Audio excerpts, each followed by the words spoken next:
Hey, listener, how many bottles of wine do you have stored away somewhere waiting for a special occasion to open?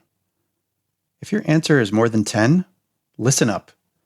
In this conversation with Ray Isle of Food and Wine Magazine, he gives you all the reasons why you should drink the cellar. This is the Inside Wine Podcast. I'm Joe Janish, offering you insider tips to make the right wine decisions. And today our guest is Ray Isle, the executive wine editor for Food and Wine Magazine. Ray, thanks so much for joining us today on Inside Wine Podcast. I'm happy to be here. Thanks for having me. Absolutely. So if our listener doesn't know you, if they haven't seen you on Food and Wine Magazine or way back in the day when you were the managing editor of Wine and Spirits Magazine, you've also written it for Departures, Travel and Leisure, Time Magazine. You've conducted seminars all over the United States. You've been on the Today Show. You even had that TV show with Stanley Tucci. I did. Vine Talk. One great season. It was, it looked like you guys were having a lot of fun when you were doing the show. We had a great time. It was not financially the most effective show, but we enjoyed ourselves for sure.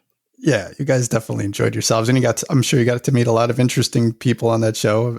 I actually watched several of those episodes, and it looked like a lot of fun. Cool. Yeah. Yeah, there are all sorts of ways I could have thought that we could have done it better if we'd had a second season of the thing, but it's difficult doing shows for public television because you can't accept advertising. And then, of course, You can't accept sponsorships from the subject that you're having a show about, which would be wine. So it can't accept sponsorships from wineries and it can't accept advertising, which puts your financial situation in a kind of bleak state. Yeah, it makes it kind of difficult. Yeah. But, Seinfeld's first season wasn't that great. They could have given you another one. That's true. I wish, someone should have pointed that out at the time. We could have been gone for like 13 seasons after that. So, yeah. Anyway, so you've been in the business for at least 20 years now in the wine business through the years. And I've been in the business since 96. And, our listener may not quite understand this, but there's kind of I would call it like a perk, but also a curse in the fact that we know a lot about wine and we get to figure out which bottles are really cool. And we pick up a few and throw them in our cellar. And I know I'm guilty of it. I have a few dozen bottles or so stashed in the closet over the last 20 years. And we learn that we're supposed to age some of these wines. We're supposed to put in the way. We're supposed to open them up at just the right time. And it doesn't always work out that way. No, it doesn't. I just the other day opened up a white Burgundy, Premier Cru white Burgundy that definitely should have been opened up like 6 years ago. And it wasn't even premature oxidation. It was just solely operator error on my part. And it's tricky because, if you're in the business, you usually end up with a fair amount of wine and you also become, I think, in a way that consumers don't. You're kind of inured to there being a lot of wine going back and forth and everything. So honestly, I think a lot of us don't keep track as much or as carefully as we might. And so occasionally there's that thing where you open a box, you're like, oh, yeah, I should have drunk those. Oh, oh well, time for sauce, let's just throw them in the pot. Yeah, again, our listener probably can't connect with this. They're like, "Oh yeah, it must be nice. You open up a box and there's a whole bunch of wine in there. Why didn't you drink it?"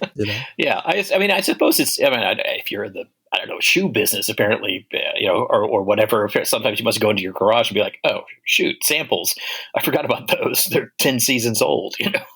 There you go. That's a good comparative. I like that. So we're recording this right now in the middle of September in 2020. We're still in the midst of the pandemic. Oh yeah. And at the beginning of the pandemic, you started doing something on Instagram called WTF. Yes, exactly. We won't say that. We won't say what those means. Right. You probably just mean what the flock. Yeah. And basically, you're rating your cellar of all of the bottles that you've been storing up for the past many years. Yeah. And that's why we're having you on today, because so many people have trouble like trying to figure out when should they open that bottle? When is the right time? And Ray, I think you've kind of turned that on its head. Like now is the right time. Yeah, well, now's the right time. Yeah. I don't know. It just kind of came to me at some point when I was stuck in my apartment with nowhere to go, thinking, why don't I drink these wines? When you're kind of faced with something like COVID and you're thinking, well, who knows how long life is going to be anyway. Yeah. But it got sort of surprisingly positive reaction online, which I thought I was a little worried it was going to come off like, I'm showing off all these nice wines that I'm drinking, and people would be like, you're a jerk. It's like, stop doing that. But I think people kind of appreciated the sentiment behind it. And it's funny. I think that we talked about this, at one point, not in the context of podcast, but it came out a little bit out of something that happened when the Food Wine Classic in Aspen is our big, huge wine and food event that we do every year except this one. We had to turn it virtual this year. But a few years back, a woman came up to me, and apparently the year before she came up to me, she had been in my seminar, and she said, and I had said something along the lines of, we amass all these wines. If you're a wine collector, if you're someone who keeps wine, you amass all these wines, and you worry about when to drink them and when's the right time to drink them, and life, could be short and shorter than one thinks. Sometimes you could be hit by a bus, walking across the street. And she came up to me, and this was apparently the year after I said this, and she said, I just wanted to thank you because I was in your seminar last year and I heard you say this, and I went back, and my husband and I had a very substantial wine collection. I was like, and I told him we should drink these. We shouldn't just sit on them forever. And she said they started having really good wine, every week or every few days out of their cellar. And apparently he had a heart condition, and he actually passed away in between when I had said that and the year she came up to talk to me. Oh my God. Yeah. And she said, I just want to say thanks, because if you hadn't said that, I never would have thought to do that. We never would have had this time together drinking all this wonderful wine that we bought together. And you're right. It's like, life can be short, and things can happen that are unexpected. And so, why not drink the Cellar? WTF, drink the Cellar. God. And so I think that in the context of COVID and everything going on, and worrying about, like, my mom's in a retirement community and that kind of thing, I just thought, yeah, why not drink all this wine? Who cares if it's maybe not quite the right year to drink it? If it's too young, put it in a decanter. If it's too old, make nice sauce with it, you know? And so I just started this thing going. And then actually a number of other people kind of picked it up and started doing it, which was really fun. And plus, tasted great, too. I drank a lot of wines that I sort of was kind of thinking I should hang on to longer. It turned out, in fact, they were spectacular. Wow. Ray, that story is unbelievable. Being in the wine business, wine is serious, but generally there's not serious stuff that usually happens in the wine business. It's a pretty impactful thing. Crazy. Yeah. And also, I mean, I think at the wine business, you sell wine to people. It goes to an importer, it goes to a retailer, someone buys the bottle, they take it home, they drink it. You never know what their reaction was. You hope they had a great time drinking it. And it's a little bit the same thing with writing for a magazine or website. I mean, Food and Wine has a circulation of close to 1 million. I don't hear back from everybody who reads my articles. If I did, my email would be inundated. Yeah, right. You never actually know what effect you have, if any. So it was really kind of a remarkable moment of in-person, my God, like I actually had an effect on someone's life simply for being in the wine business. Yeah, that's pretty cool. Yeah. So, yeah. It doesn't have to be dead serious, obviously. It's also just fun to unearth some things you put away for a while and drink them and then replace them with something else. Yeah. Now you have room for something else to store for 15 years. Yeah. Yeah.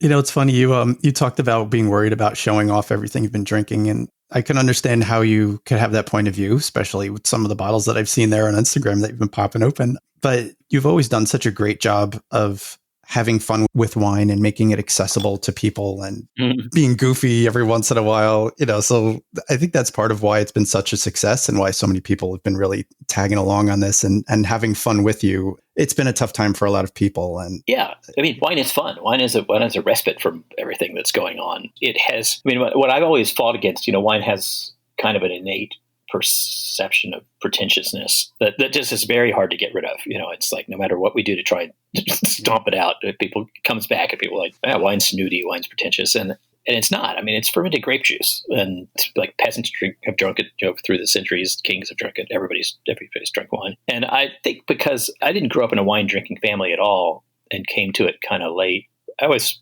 have had and continue to think of myself, even after being in the business a long time, as someone who I still remember saving up my graduate school $14 for my weekly wine buy and valuing that. It's like you don't have to spend a fortune. You don't have to buy collectible wines to enjoy wine and to fall in love with it. And that's a very important part of this business. That's where people enter into the wine world, I think, is that affordable level and the non-pretentious level. It shouldn't be something that's off-putting to people. And I do my best to make it not off-putting as best I can. Yeah. And you do a great job of that. Thanks. So what was the wine for you that kind of turned on the light bulb? Everybody pretty much has a wine that they remember. What was it for you? Yeah, there were two of them actually, right about the same time. One was when this was a while back, but this is quite a while back, but I was having dinner with a long ago former girlfriend and her father. I don't think I was even interested in wine at the point. Well, this was like in, God, the late 80s, I want to say. And he had been to Diamond Creek in Napa Valley on a business trip. And this was in Washington, D.C. at a restaurant called Restaurant Nora that I'm not sure if it still exists or not. I think they closed a few years ago, but it was kind of an early on destination restaurant in D.C. And so he ordered a bottle of Diamond Creek Volcanic Hill in 1984. And it was we were drinking it about 4 or 5 years after the vintage. And I remember sitting there, and what I should have been doing was paying attention to what my girlfriend's father was saying. And I remember just sitting there after a couple of sips of that wine. I guess I got thinking, it's like, God, this stuff is amazing. This is like, I've never had anything like this in my life.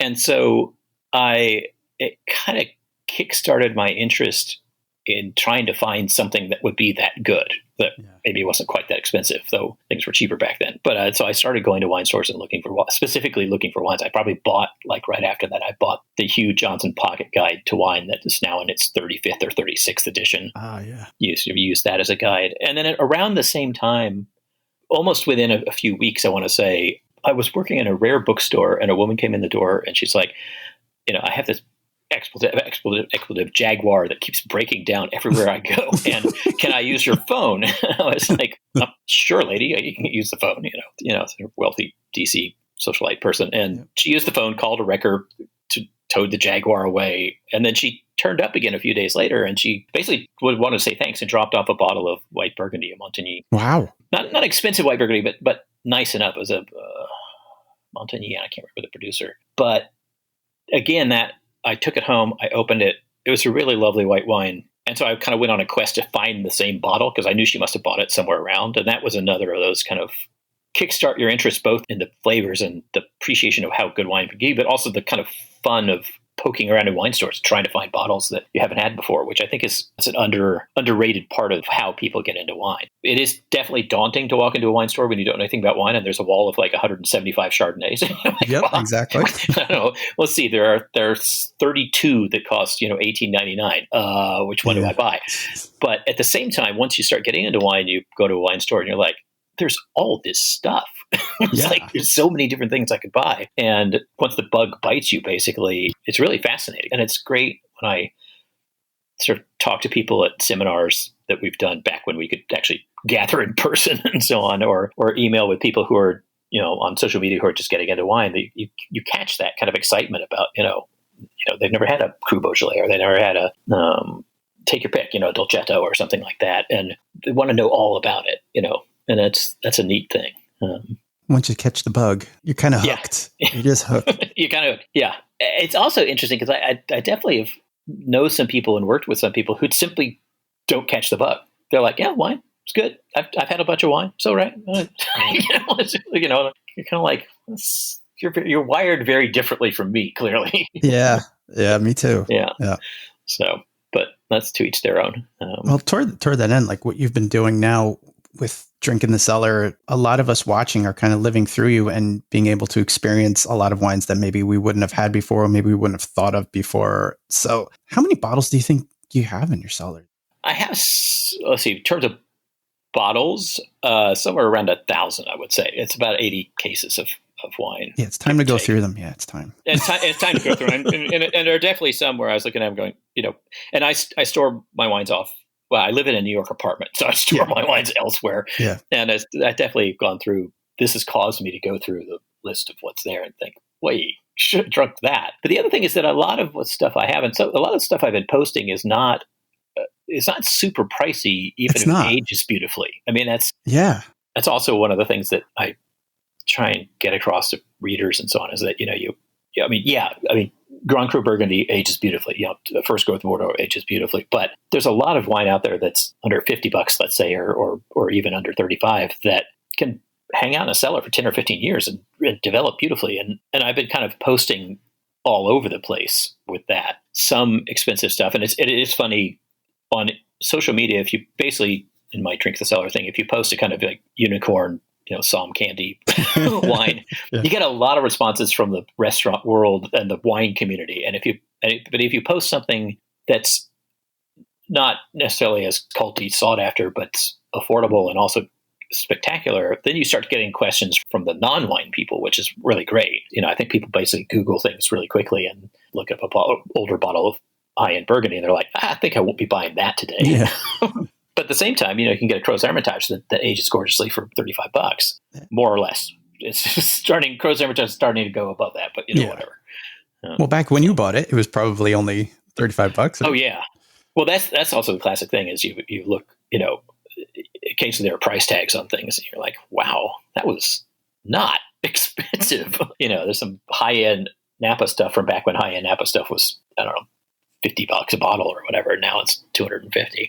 Or Burgundy Burgundy is really the one that's gone just completely crazy. Yeah, you can't touch anything under $75, $80, $100. It's kind of crazy. Yeah, for village wines. Yeah, and it used to be that. It's everybody knows this. It's in the business, but the prices of Burgundy have far outstripped the basic inflation rate. And it's a pity because it's, they're such gorgeous wines, but I don't buy much Premier, certainly not Grand Cru Burgundy. I'm a journalist. I don't make that much money. And I'm in the wine business. I can't afford them either. Yeah. I think you're looking at, so it's the classic Bill Gates thing that if Bill Gates drops $100, it's not actually worth his time to stop and pick it up because it's the 5 seconds he makes more money than if he stopped to pick up the $100. So that's who's buying the Burgundy, I guess. Yeah. And it is a shame because Burgundy was actually the thing that had me catch the bug. I had red Burgundy a long time ago then and it just flipped the switch for me. And they're such beautiful wines, the reds and the whites. And it is a shame because I think more people probably would get into wine if they had a chance to just taste one of those. Absolutely. Especially with sort of popularity of Pinot Noir. Pinot Noir is a great success story in California and Oregon. And yet the kind of models that drove New World winemakers to lean into Pinot Noir, those models are now wildly too expensive. So that you've got people who fall in love with Pinot Noir and then they can't really fall in love with Burgundy the same way. So, it is a cliche, but Burgundy is also one of the more, how to put it, it's gorgeous when it's gorgeous, and then it's disappointing as hell when really it's disappointing. Yeah, really disappointing. Yeah. And there's always a slight worry that, the bottle you thought was going to turn out great, it's going to end up being this sort of attenuated, overly tannic, not much fruit left thing, but which is makes it scarier when you're talking about spending $90 a bottle as opposed to 35. Yeah. And it's all the more reason you should open up your bottles in the cellar because. Yeah. And the other thing I always tell people when I do seminars or anything about collecting wine is just don't buy one bottle, buy more than one bottle, because otherwise you sit there with your one bottle, like, should I open it? Yep. I'm waiting. And then usually what I tell people is like, by the end of this decision-making process, you'll actually die and your kids will drink it. So, you will never make up your mind and then your kids will drink your wine. Yeah. So, which is nice for them, but maybe not kind of the point of the whole exercise. Yeah, I know. I definitely have a few bottles that I just keep pulling out of the closet and I look at it and I'm like, oh, I should probably drink this tonight. I'm like, but I'm just having a hamburger, Yeah. Yeah. It's funny. I with the sort of WTF drink the cellar thing, I've been primarily posting what I've been cooking with it too, because I cook all the time. Basically, you work at a food magazine for 15 years. If you don't learn to cook, you work for food and wine, Ray. So there's something wrong with you. But sometimes a hamburger and a great bottle of Bordeaux is exactly the thing that goes together perfectly. It's really that you don't have to have fancy food with fancy wine necessarily, but it is tough when it's one bottle. Yeah. And you're sitting there looking at it going like, I don't know. I don't know if I feel like opening that right now. Maybe I'll open it. Maybe I won't open it. Well, when in doubt, just open it up, right? Yeah. Again, life could be short. Yeah. So going through your cellar, were there any bottles that like completely surprised you that like, or maybe some discoveries you were like, I can't believe like I put this away. I should have drank this 2 weeks after I bought it, or like anything that like really blew you away? Yeah. It's interesting. One, your tastes change, so there are some pretty heavy California Zinfandels that I put away that I don't honestly, I do think some Zins age beautifully, but a lot of these wines just weren't meant to, they were sort of from early on in my career. They weren't meant to be put away. I find that, well, for one thing, I started out in the port business before I was writing full time. I worked selling port, Oh, cool. and selling port is is one of those sort of Sisyphean pursuits where you wander around the city with a bag of wine, and you're like, "Yes, I placed a bottle. I got a bottle. I sold a bottle." You're like, "That's my day. Thank God." And you come back like 6 months later, like, "No, we still got that bottle." So, but I have, as a result, a lot of vintage port, and I love vintage port, but I don't drink that much vintage port. Yeah. Yeah. And you really have to have people around to justify opening a 750 of vintage port. Yes. And a big chunk of blue cheese too. Yeah, because and so basically, thank God it ages really well for a long time, because I'm moving very slowly through that stuff. And I've had, I'd say the category of wine that surprised me the most in terms of actually aging really well has been California Chardonnay.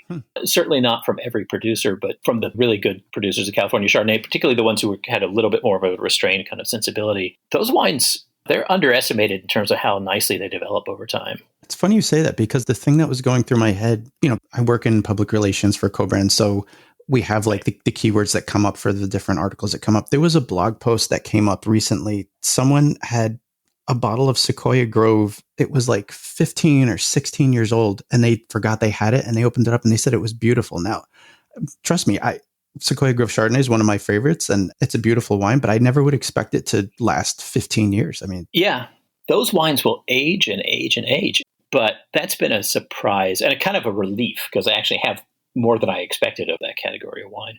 And I have more sweet wine cellar than I probably want to drink. Oh, yeah. I have cases of sweet wine that I'll never drink. Yeah. I just never have an occasion to do it. Yeah. And it's like, I'll say to my wife, should we open up the bottle? It's like, nah, I don't feel like a bunch of sweet wine at the moment.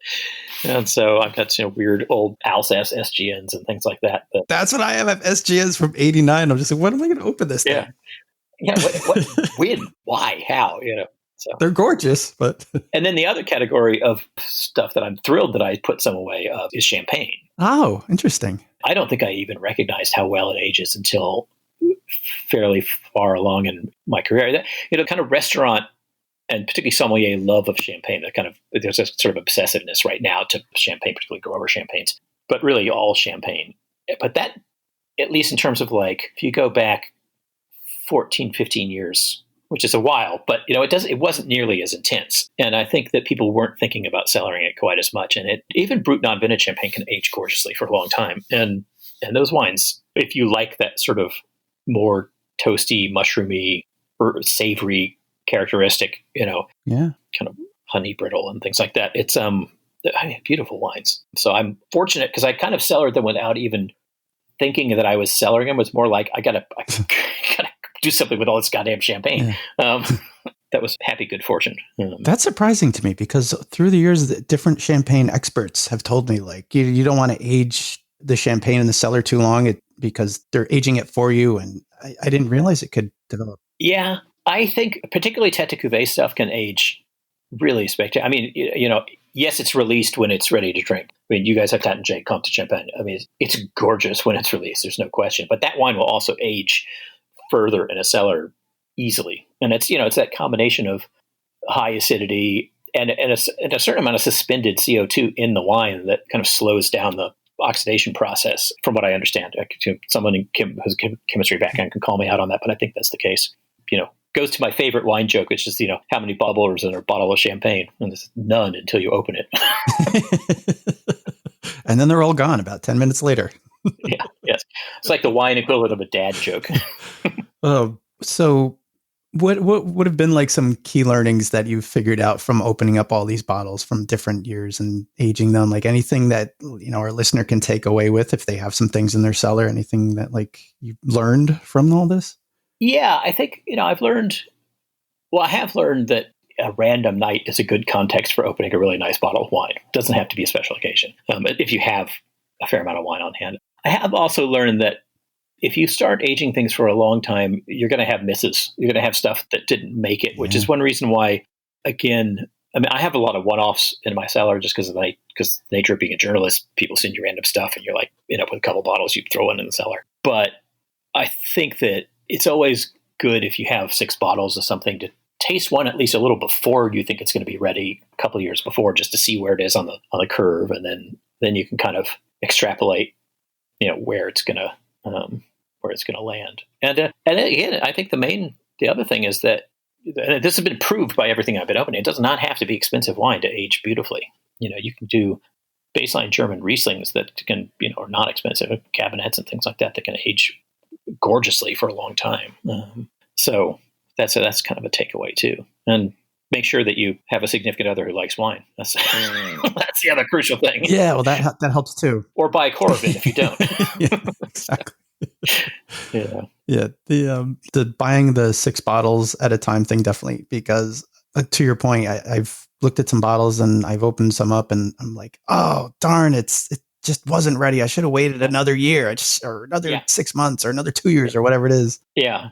It's that, and you decant it, you wait an hour and you taste it, you wait another hour and you taste it, you're like, this is just not going to open up. Yeah. This is just not. And then there's the other flip side of that, which is you open it, you taste it, you're like, ooh, that's pretty tired. It's like, yeah. And that's worse. Maybe if I give it some air, it'll get better. It's like, nah, it just get better. It just gets worse. It's like cork taint. It's like, yeah, maybe it'll go away. It's like, no, it just gets worse and worse.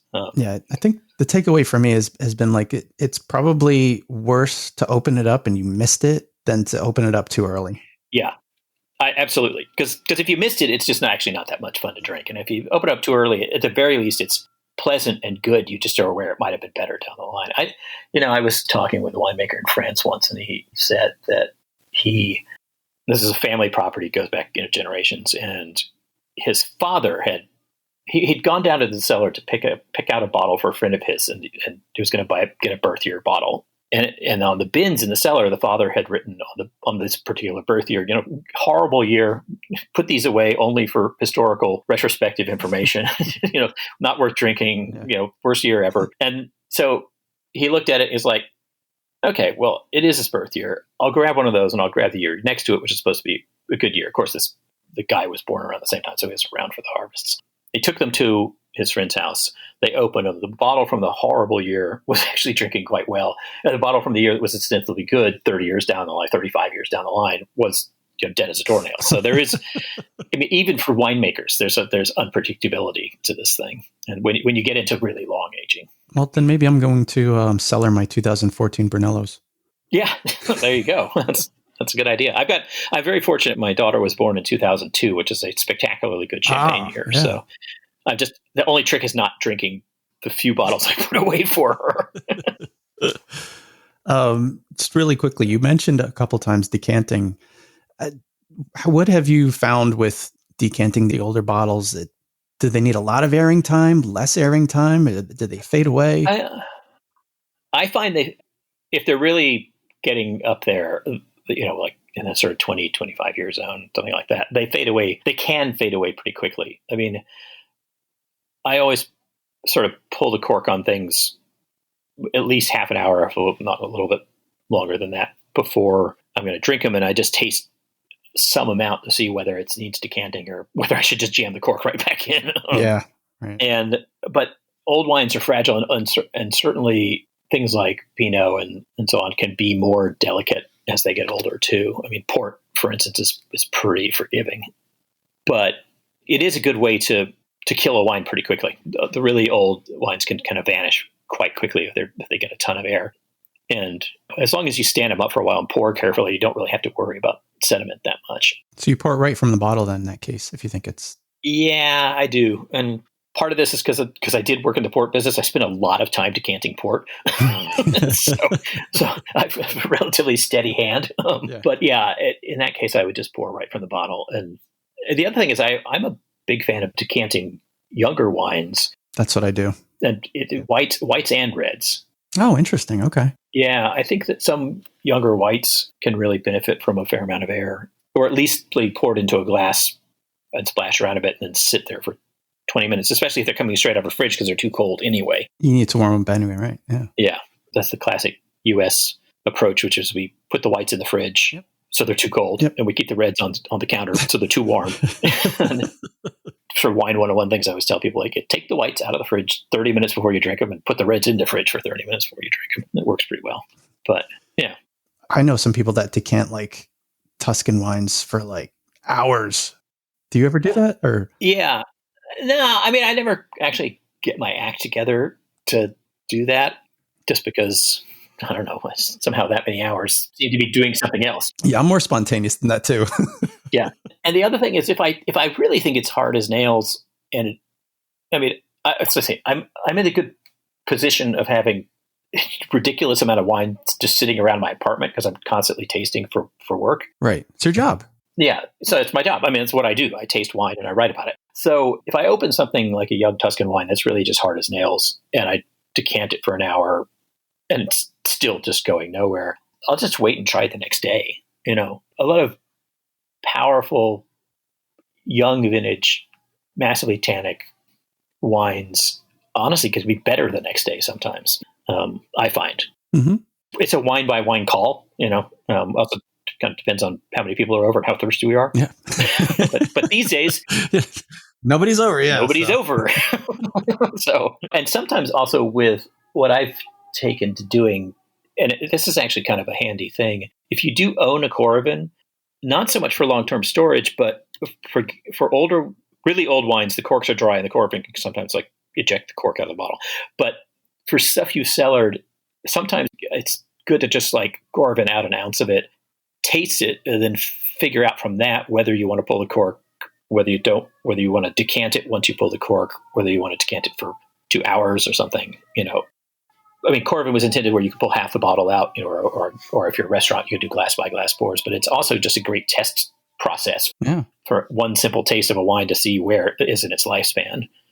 Yeah, that's a good tip. Yeah, that's a really good tip. And for the people who don't have the optimal cellar conditions, where if they're actually storing their wine in the New York City apartment, probably should open those bottles up. Oh yeah, sooner rather than later, right? Yeah, unfortunately, I mean, if you don't have temperature control and you're trying to do long-term storage, you're out of luck. That's the one thing that just doesn't work. If you got New York apartment temperatures that go up and down, and it's like 78 or something in the summer some of the time when you're on vacation. If you're trying to store something for a year, you'll probably be okay. If you're trying to store it for 10 years, you're probably going to kill it, and it's an unfortunate expense. But if you can get a small wine fridge and at least put your most valuable bottles in that, or get some kind of offsite storage for things that you really want to store for 10 or 20 years. It's really the only thing to do, because otherwise you're just kind of wasting wine. You'll open it and you'll be dismayed down the line. I mean, for 6 months or a year or two, I mean, a lot of wines will survive that just fine, but for long-term storage, no. Yeah. 10 years ain't going to cut it. Yeah, not at all. So, yeah. All right. So if our listener has not yet been convinced of why they should be opening up some bottles, do you have any more explanation? Well, yeah, because I mean, it's assuming that your financial situation hasn't changed drastically, which you can't assume for people right now. But opening up bottles gives you a chance to go out and buy more bottles. There you go. And it's fun. It's fun to replenish your cellar, and it's also the only way to learn about what older wines taste like is to taste older wines. And if you do have wines in your cellar and you haven't been drinking them, I mean, it's educational as well. It's, it teaches you kind of what the lifespan of these things are and what the arc is. And plus it's just delicious. It's just like if you've had a shitty day, sorry, if you can bleep me. It's okay. But a really great bottle of wine can really bring that day back into a better place, and so sometimes that's the answer, I find. Yeah, and that's kind of why we drink wine to begin with, right? Yeah, kind of exactly. Just enjoy life. Yeah, so it is an aid to enjoying life up to a point. Don't don't overdo the enjoying life. But 3 bottles a night, probably not a good. Yeah, that's it. Not a good plan. Cool. Ray, this is really cool. Thank you so much. Joe. Thanks, Joe, for having me on. That's great. Yeah. And thank you for rating your cellar and doing all that on Instagram. Why don't you tell our listener where they can connect with you if they're not already connected? Yeah. So I'm on Instagram at Ray Isle. So at Ray Isle, and Isle is spelled like an isle out in the ocean. And so that's it. And then on Twitter, I'm on, weirdly enough, I will explain why, I'm Isle Wine. And the reason I'm Isle Wine is because there is a retired guy in Australia who lives on Raymond Island off the coast of Melbourne. And and he got Ray Isle before I got there. There you go. So and he like posts once a year about Australian soccer or something. So, but so Isle Wine on Twitter, Ray Isle on Instagram, and then basically if you Google Ray Isle Wine, you'll probably we'll find you plenty of stuff, more than you want. Yeah, and I'll put the links in the show notes too, so you can just swipe left or up or down or whatever it is. Great, perfect, excellent. Yeah, that's drink the cellar, everybody. Yeah, the only thing to do, don't drink the cellar so you can replenish the cellar. There you go. Thanks for listening to my conversation with Ray Isle. We hope you've been convinced to open at least some of those bottles kicking around your cellar. And if you enjoyed this episode, please tell a friend. And if you haven't already, please subscribe to the Inside Wine podcast so you can get the next episode delivered to your podcast app automatically. In the meantime, remember, wine is food. It comes from a place. Enjoy it responsibly.